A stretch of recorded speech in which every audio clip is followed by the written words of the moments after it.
آپ کو یہ بات جان کر حیرت ہوگی کہ دبئی کی قسمت بدلنے کی شروعات صرف 440 روپے سے ہوئی تھی۔ 1937 میں دبئی بھی برٹش کنٹرول میں ہوتا تھا اور برٹش انڈیا کی طرح یہاں پر بھی انڈین روپی کرنسی ہی چلتی تھی۔ برٹشرز کو دبئی کی اسٹریٹجک لوکیشن ٹریول کرنے کے لحاظ سے بہت آئیڈیل لگ رہی تھی، کیونکہ یہ یورپ، افریقہ اور ایشیا کے ٹھیک سینٹر میں موجود ہے۔ برٹش امپیریل ایئر ویز دبئی کے سمندر میں فلائنگ بوٹس کی بیس بنانا چاہتے تھے اور پھر انہوں نے دبئی کے ساتھ ایک ایگریمنٹ سائن کر لیا۔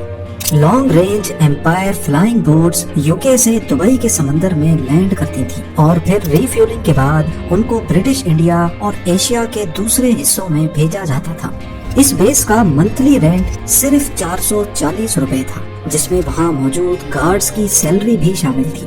کون جانتا تھا کہ کچھ ہی سالوں کے بعد یہ دنیا کے سب سے بزی ایئرپورٹ میں کنورٹ ہو جائے گا اور یہاں کی اپنی ایئر لائن اچھوں کو ٹکر دے پائے گی۔ ایمریٹس ایئر لائن کو کس مشکل گھڑی میں بنانے کا فیصلہ کیا گیا اور آخر ایک چھوٹی سٹی سے ابھرنے والی یہ ایئر لائن اتنے کم وقت میں پوری دنیا کی سب سے بڑی ایئر لائن کیسے بن گئی؟ زیم ٹی وی کی ویڈیوز میں ایک بار پھر سے خوش آمدید۔ ناظرین، 1950s میں دبئی کے رولر شیخ راشد بن سعید ال مختوم کو اچھی طرح معلوم تھا کہ ان کے پاس آئل کے جتنے ریزروز ہیں وہ صرف 30 سے 40 سال ہی چل سکتے ہیں۔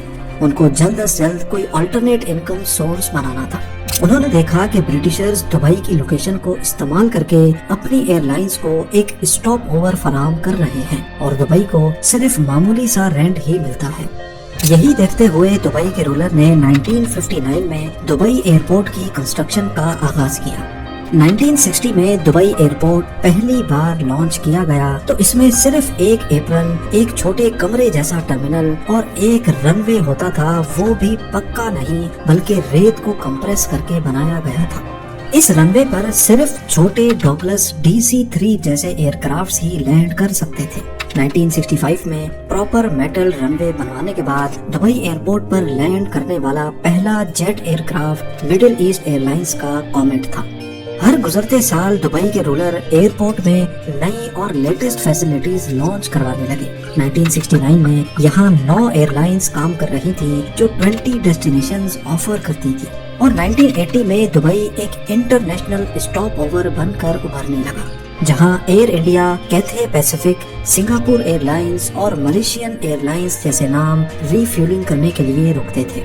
دبئی سے پہلے اس ریجن میں یہ تمام فلائٹس پاکستان کے کراچی انٹرنیشنل ایئرپورٹ پہ ری فیولنگ کے لیے رکتی تھی اور دیکھتے ہی دیکھتے دبئی نے کراچی ایئرپورٹ کی ساری ٹریفک اپنی طرف اٹریکٹ کر لی۔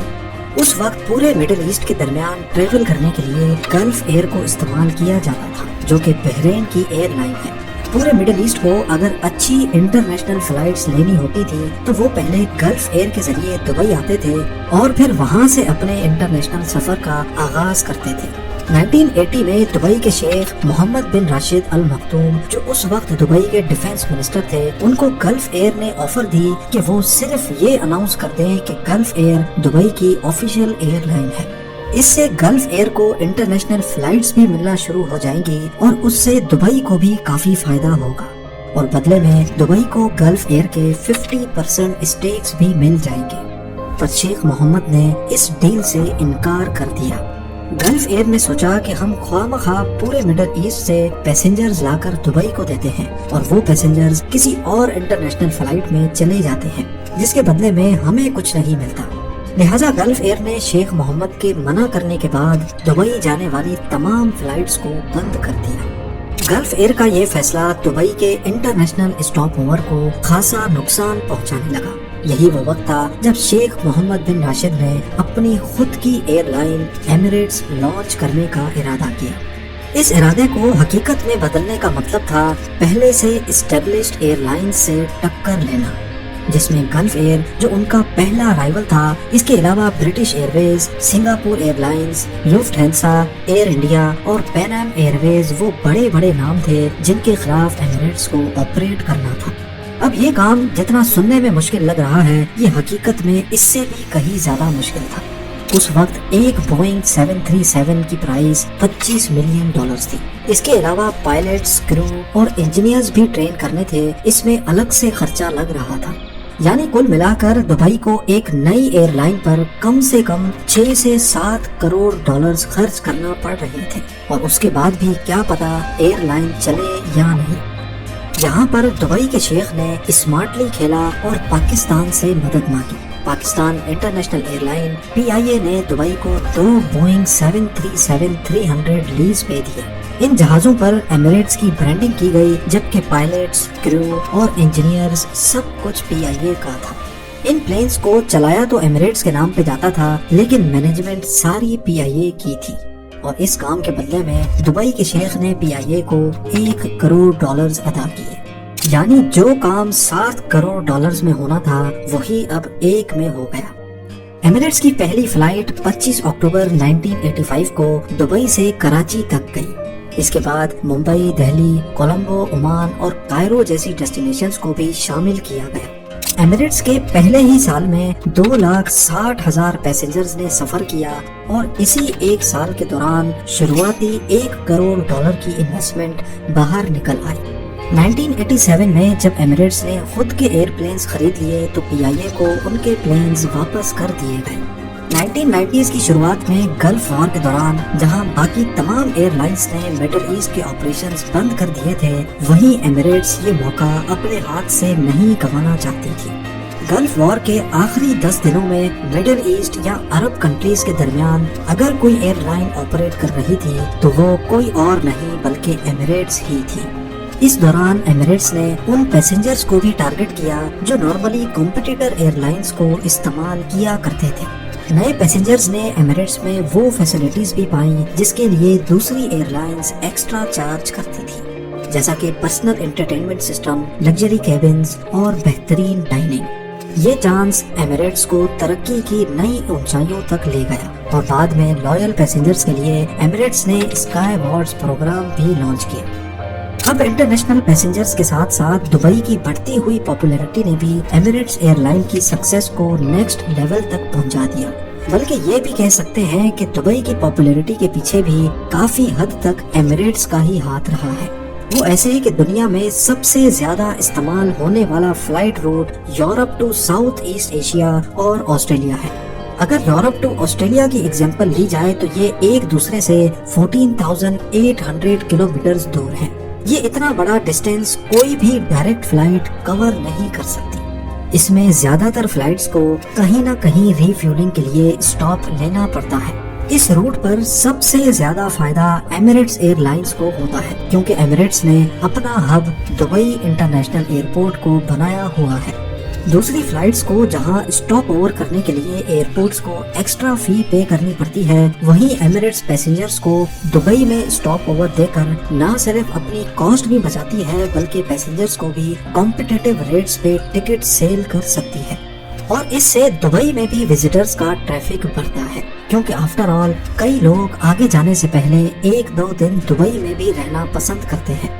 اس کے علاوہ پلین کا فیول ٹینک اگر فل ہوتا ہے تو پلین کی فیول ایفیشنسی کم ہو جاتی ہے، کیونکہ ایکسٹرا فیول کا مطلب ہے ایکسٹرا ویٹ، اور ایکسٹرا ویٹ کی وجہ سے پلین کے انجنز کو زیادہ تھرسٹ پروڈیوس کرنا پڑتا ہے، جس کے نتیجے میں زیادہ فیول کنزیوم ہوتا ہے۔ ایمریٹس ایئر لائن کا ہب کیونکہ یورپ، ایشیا اور افریقہ کے سینٹر میں ہے، اسی وجہ سے وہ اپنے پلین کے ٹینکس فل نہیں کرتے تاکہ زیادہ اچھی فیول ایوریج مل پائے۔ اس طرح وہ پیسنجرز کو دبئی میں ایکسٹرا 1 گھنٹے کا اسٹاپ دے کر فیول کی مد میں کافی پیسے بھی بچا لیتے ہیں۔ اس کے برعکس دوسری ایئر لائنز اگر دبئی میں اسٹاپ اوور کاسٹ بچانے کی کوشش کرتی ہیں تو ان کو پلین میں ایکسٹرا فیول ڈالنا پڑتا ہے، جس سے ان کی اکنامکس بگڑ جاتی ہے۔ ایمریٹس کی سکسیس کے پیچھے صرف ان کی مارکیٹنگ اور لاجواب سروس ہی نہیں بلکہ ایک ایسی اسٹریٹجی بھی ہے جس کو انہوں نے کئی سالوں تک دنیا سے چھپائے رکھا۔ ایئر بس A380 آج دنیا کا سب سے بڑا کمرشل جیٹ ہے۔ ایک وقت میں یہ 850 پیسنجرز آسانی سے بورڈ کر لیتا ہے، پر حیرت کی بات یہ ہے کہ زیادہ تر ایئر لائنز جو ایئر بس A380 استعمال کر رہی ہیں وہ اس جائنٹ سے پروفٹ نہیں کما رہی۔ صرف ایک ہی ایئر لائن ہے جو ایئر بس A380 سے پروفٹ کما رہی ہے اور وہ ہے ایمریٹس ایئر لائن۔ یہاں تک کہ ایسا مانا جاتا ہے کہ صرف ایمریٹس ہی اس جیٹ کو پروفیٹیبل بنا رہی ہے۔ تو آخر ایمریٹس ایسا کیا کرتی ہے جو دوسری ایئر لائنز نہیں کر پاتی؟ یہ راز ایمریٹس نے کئی سالوں تک چھپا کر رکھا، لیکن کووڈ-19 پینڈیمک کی وجہ سے جب ایئر فرانس نے اپنے A380s کو ریٹائر کرنے کا فیصلہ کیا تو اس موقع پر ایمریٹس کے CEO کا کہنا تھا کہ ایئر فرانس کو 10 ایئر بس A380s خریدنے ہی نہیں چاہیے تھے، کیونکہ اس سے یونٹ مینٹیننس کاسٹ بڑھ جاتی ہے۔ ایئر بس A380 ایک بہت ہی جائنٹ ایئر کرافٹ ہے، جہاں وہ ایک وقت میں اتنے زیادہ پیسنجر سپورٹ کر سکتا ہے، وہیں اس کا سب سے بڑا مسئلہ اس کی مینٹیننس کاسٹ ہے۔ ایمریٹس کے پاس 119 A380s ہے اور وہ بھی سیم ماڈل کے۔ 1995 میں ایمریٹس نے فیصلہ کیا تھا کہ وہ ایک ہی ماڈل کے زیادہ جہاز خریدیں گے۔ آج ایئر بس A380 کی قیمت $450 ملین ہے، جو کہ دنیا کا سب سے مہنگا کمرشل جیٹ ہے، لیکن ایک ساتھ زیادہ جہاز خریدنے سے ڈسکاؤنٹ بھی زیادہ ملتا ہے۔ ایمریٹس ایئر لائن نے ایئر بس کے ساتھ بلک ڈیل کریک کی اور اس طرح ان کو یونٹ پرائس میں کافی ڈسکاؤنٹ ملا۔ اور تو اور ان سب کی مینٹیننس کے لیے بھی ایمریٹس نے اپنا ان ہاؤس یونٹ بنا رکھا ہے۔ ان کے اسپیئر پارٹس بھی سارے ایک جیسے اور ایک ساتھ آرڈر کیے جاتے ہیں، اور یہاں پر بھی ایمریٹس اچھی خاصی سیونگ کر لیتا ہے۔ اس کے برعکس اگر دوسری ایئر لائنز کو دیکھا جائے تو زیادہ تر کے پاس الگ الگ جیٹ ماڈلز ہیں، اور اسی ڈیفرنس کی وجہ سے وہ مینٹیننس تھرڈ پارٹی آپریٹر سے کرواتے ہیں، جس کا مطلب ہے کہ وہ ایکسٹرا خرچ کرتے ہیں۔ آج ایمریٹس دنیا کا سب سے بڑا نہ صرف ایئر بس A380 کا آپریٹر ہے، بلکہ بوئنگ 777 کی کلیکشن میں بھی پہلے نمبر پہ آتا ہے۔ ایمریٹس کے پاس 119 A380s اور 148 بوئنگ 777 ہے۔ یہاں تک کہ ایئر بس A380 کے جتنے بھی یونٹس دنیا میں موجود ہیں ان کا 50% صرف ایمریٹس آپریٹ کرتا ہے۔ یہ مڈل ایسٹ کی سب سے بڑی پیسنجر پر کلومیٹر کے حساب سے دنیا کی چوتھی اور ٹن کلومیٹر کے حساب سے دنیا کی دوسری بڑی ایئر لائن کہلائی جاتی ہے۔ 1998 سے لے کر آج تک 4000 ارب پیسنجرز ایمریٹس کو استعمال کر چکے ہیں، اور اسی پیریڈ کے دوران ایمریٹس 3.5 کروڑ ٹن کا کارگو ڈیلیور کر چکا ہے۔ یہ دنیا کی واحد ایئر لائن ہے جو اپنی ہسٹری میں کبھی بھی گھاٹے میں نہیں گئی۔ دیکھا جائے تو ہر سال انہوں نے 260 کروڑ درہم یا پھر 5900 کروڑ روپے کا ایوریج پروفٹ ریکارڈ کیا ہے، اور اس کا سب سے بڑا کریڈٹ کسی اور کو نہیں بلکہ دبئی کے رولر شیخ محمد بن راشد ال مخدوم کو ہی جاتا ہے۔ امید ہے زیم ٹی وی کی یہ ویڈیو بھی آپ لوگ بھرپور لائک اور شیئر کریں گے۔ آپ لوگوں کے پیار بھرے کومنٹس کا بے حد شکریہ۔ ملتے ہیں اگلی شاندار ویڈیو میں۔